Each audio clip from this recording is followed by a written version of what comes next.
ഗുരുവായൂരിൽ നിന്ന് ഏകദേശം 40 കിലോമീറ്റർ അകലെയുള്ള ഒരു ചെറിയ ഗ്രാമത്തിലായിരുന്നു രാധാമണിയമ്മയുടെ വീട്. രാധാമണിയമ്മയ്ക്ക് 70 വയസ്സ് കഴിഞ്ഞിരുന്നു. ഭർത്താവ് വർഷങ്ങൾക്ക് മുമ്പേ മരിച്ചിരുന്നു. മക്കളും ഉണ്ടായിരുന്നില്ല.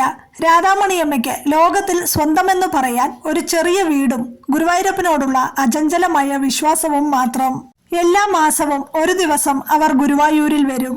ദർശനം കഴിഞ്ഞ് ശ്രീകോവിലിനു മുന്നിൽ കുറച്ചു നേരം നിൽക്കും. ഒന്നും ചോദിക്കില്ല, പരാതികളില്ല, ആവശ്യങ്ങളുമില്ല. കണ്ണാ, എന്നെ മറക്കല്ലേ, അത്രമാത്രം. ഒരു ദിവസം മഴ കനത്തു പെയ്തുകൊണ്ടിരുന്നു. ശരീരത്തിനും നല്ല സുഖമില്ല. എന്നിട്ടും രാധാമണിയമ്മ പുലർച്ചെ തന്നെ ഗുരുവായൂരിലേക്ക് പുറപ്പെട്ടു.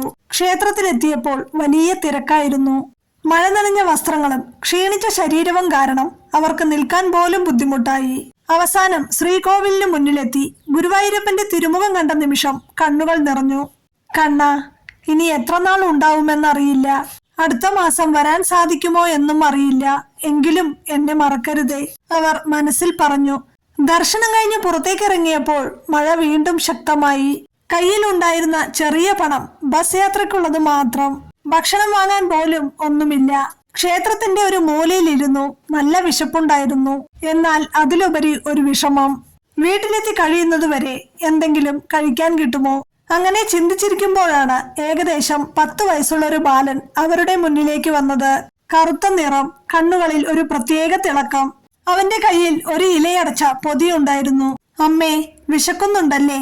രാധാമണിയമ്മ അത്ഭുതപ്പെട്ടു. അതേ മോനെ, ഇത് കഴിച്ചോളൂ. അവൻ ആ പൊതി അവരുടെ കയ്യിൽ കൊടുത്തു. അകത്ത് ക്ഷേത്രപ്രസാദം, ഉണ്ണിയപ്പം, പായസം, കുറച്ചു ചോറും. മോനെ, ഇതെനിക്ക് തരാൻ ആരാണ് പറഞ്ഞത്? അവർ ചോദിച്ചു. ബാലൻ പുഞ്ചിരിച്ചു.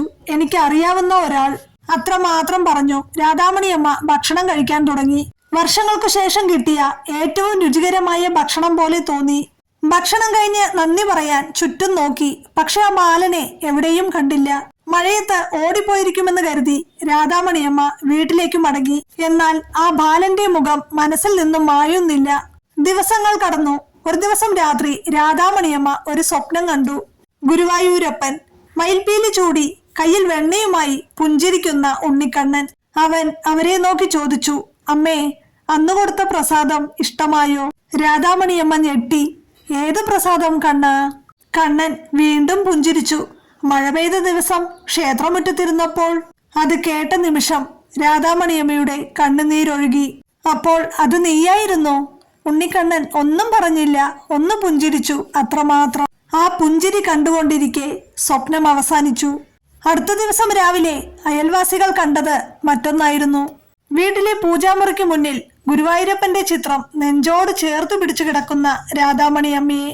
മുഖത്ത് ഒരു ചെറിയ പുഞ്ചിരി, കണ്ണുകൾ അടഞ്ഞ നിലയിൽ. അവർ ഈ ലോകത്തോട് യാത്ര പറഞ്ഞിരുന്നു. പക്ഷേ ആ മുഖം കണ്ടവർ എല്ലാവരും ഒരു കാര്യം പറഞ്ഞു. ഇത് മരണത്തിന്റെ മുഖമല്ല, കണ്ണനെ കണ്ടു മടങ്ങിയ ഒരു ഭക്തയുടെ മുഖമാണ്. ഇന്നും ഗുരുവായൂരിൽ പോകുമ്പോൾ ചിലർ പറയാറുണ്ട്, ഗുരുവായൂരപ്പൻ വലിയ അത്ഭുതങ്ങൾ കാണിക്കാറില്ല. പക്ഷേ വിശ്വാസം നഷ്ടപ്പെടാൻ പോകുന്ന ഒരു ഹൃദയമുണ്ടെങ്കിൽ ഒരു ബാലനായോ, ഒരു പ്രസാദമായോ, ഒരു പുഞ്ചിരിയായോ, ഒരു കണ്ണുനീർ തുള്ളിയായോ അവൻ അവിടെ എത്തും. കാരണം ഭക്തൻ ഗുരുവായൂരപ്പനെ അന്വേഷിക്കുന്നതിലും കൂടുതൽ ഭഗവാൻ തന്റെ ഭക്തരെ അന്വേഷിക്കുകയാണ്.